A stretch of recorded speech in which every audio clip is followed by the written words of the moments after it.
Transformers animated Ratchet.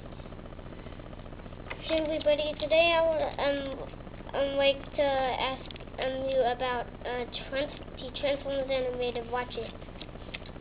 He's the one from the cartoon. He's with the doctor on wheels, except he's cool. But the legs kind of get unwrapped a little. So maybe I'll just get to the transformation right now.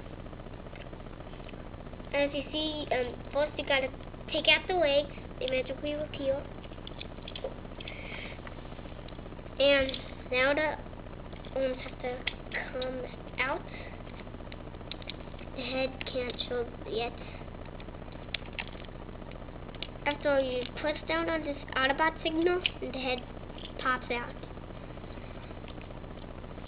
And I forgot to take the ink on, so I'll do that right now. He kind of bends over when I do that, but he's still cool with him. They can stand up. I don't know why he doesn't come with any hatchets, but now I'll just ask one more question. Get the fingers under the legs and pull them apart. That will make them stand up. I'll give you a view of the head. So he doesn't look mad. He does look sad. His eyes are a little bit drooping down. Maybe he just is a little bit depressed. I don't think he's mad. He's just depressed. I'll zoom back a little to the red dot. And bye.